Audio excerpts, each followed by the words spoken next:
Hello new starters, how you doing?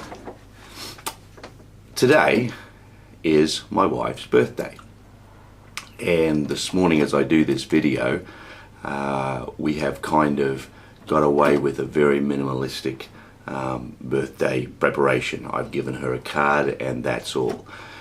She says that she's perfectly happy with that, and just the fact that I remembered is important to her. Of course, I actually have the kids organised to go shopping this morning and get all the things together for a really nice birthday lunch, and then when Emmy and I get home from church this morning, they'll have it all set up in birthday array, and we'll have gifts for her, and I'm hoping it'll be really special by the time this video gets published, and by the time Emmy gets to see it, that will all be done.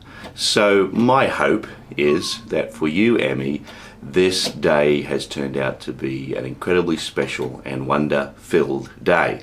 I love you deeply and profoundly, and I couldn't want anything more for you than that your heart would be filled with all of the expressions of love that we would want to give to you today for all that you mean and are for us.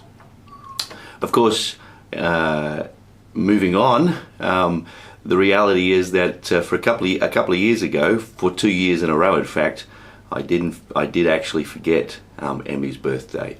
My excuse is I was so overwhelmed by the intensity of my studies that I didn't know one day from the next, but that kind of adds to the problem.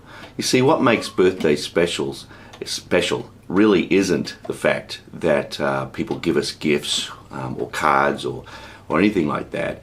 It's that on that one day of the year, the people that love me get to tell me how important I am to them, and more than anything else, that is the significance of birthdays, because as we've shared many times, feeling worthwhile, feeling like our life is valuable, is how we experience love. And so when a husband is inadequate and forgets the birthday, even though cognitively you're able to say, well, it's just a problem, deep down there is this sense, this question, this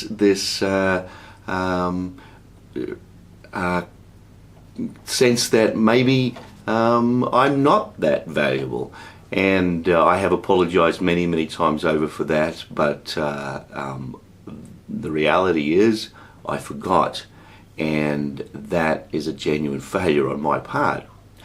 However, the beauty of that is that it says to me that our love, the love that we've shared together now for almost 29 years, well, actually over 29 years, we've been married for 29 years, is bigger than my most profound failings, and I've had many of them across the years. Emmy loves me, even though I mess up pretty badly a lot of the time, and that is incredibly wonderful, and it causes me to feel value, and of course on this day I want to tell her how valuable she is to me. There is this great passage in the book of Romans, in Romans chapter 5, where Paul is talking about the idea that the way God revealed himself to the Israel nation was incomplete. And for the Jews, the idea that they have the law and are able to live by the law is all they need in order to have an adequate relationship with God. But Paul is saying, no, that's not. The fact is, we are in broken relationship from God, and our lives express that brokenness in countless ways, and that is what we call sin.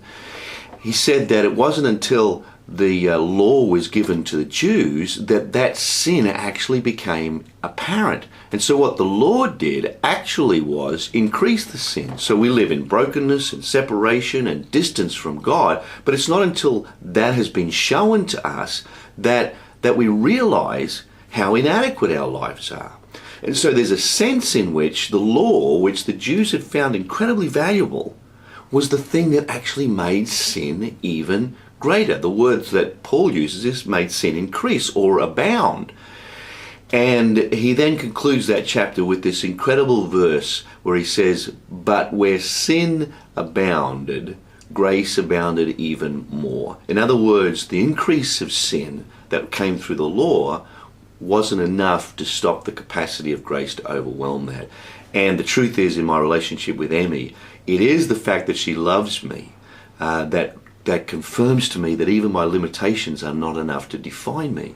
See, that's love. Love is greater than any power in the universe, including sin. And so often, as God's people, as Christians, the church can be incredibly judgmental and incredibly reflective of other people's pain and suffering and their management tools to them. But the truth is that because of what grace is, wherever the church sees sin, instead of standing in judgment, there needs to be a greater expression of grace. And that's the call that love places on our life. And the truth is, as we go out into the week that is ahead of us, as we think of our lives in terms of grace, what we are looking for is the opportunity to express people's worth to them that goes beyond their failings. And that is something that makes our life rich and wonder-filled. And I hope that as you go out into this week, that will stay with you. And by the way, happy birthday, Amy.